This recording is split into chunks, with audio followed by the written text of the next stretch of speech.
आ जब तहार डर हो जाई तू जान हो तोहरेला मर्डर हो जाई। ई गाना सुनला के बाद कैसन लागल ह? तो ये वीडियो में पता चल जाई के चोर बा। टुनटुन यादव चोर बाड़न की छोटू शिकारी चोर बाड़न।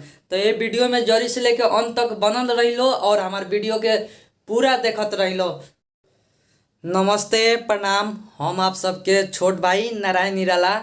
तो जी हाँ दोस्तों, आज हम बात करे वाला बानी छोटू शिकारी के बारे में, जेकर गाना बहुत ही ट्रेंडिंग में चलता। तू जान हऊ तोहरे ला मर्डर हो जाई।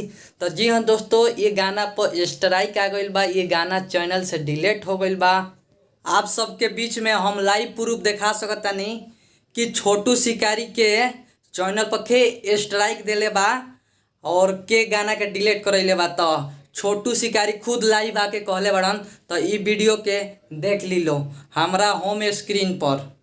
नमस्ते प्रणाम, हम आप सबके भाई छोटू शिकारी। और ये वीडियो डाले के मकसद ई बा कि हम सुबह सूत के उठते ही एगो कॉल आइल ह कि भैया तहार गाना नइखे यूट्यूब पर वीडियो। हम उठ के लिंक चेक करता ही तो देखता कि टुनटुन यादव से के चैनल से स्ट्राइक आइल बा, गाना डिलीट हो गइल बा।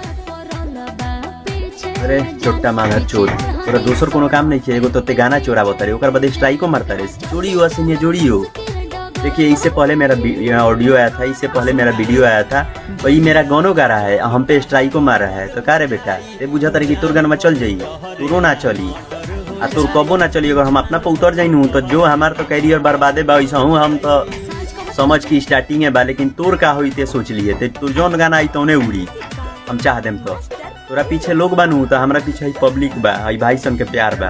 तोरा लगे टीम बा तो है हमार टीम हो, समझ लिए।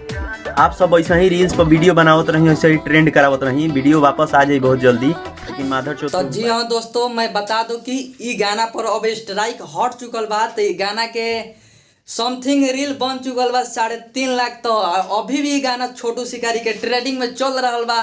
तो फिर से मर देलो जालो और छोटू शिकारी के सपोर्ट करलो ऐसा ही दिल से। जितना भी छोटू शिकारी के फैन बाड़ा लो, ये वीडियो के देखा तरह तो मर दिया लाइक कमेंट और शेयर दबा के कर लो। अगर हमारा चैनल पर अगर नया बढ़ लो तो हमारे चैनल के लाइक और सब्सक्राइब और लाइक दबा के करो लो भाई लोग। फिर मिलते हैं अगले वीडियो में, तब तक के लिए best of luck. So thank दोस्तों, लव यू दिल से, थैंक यू।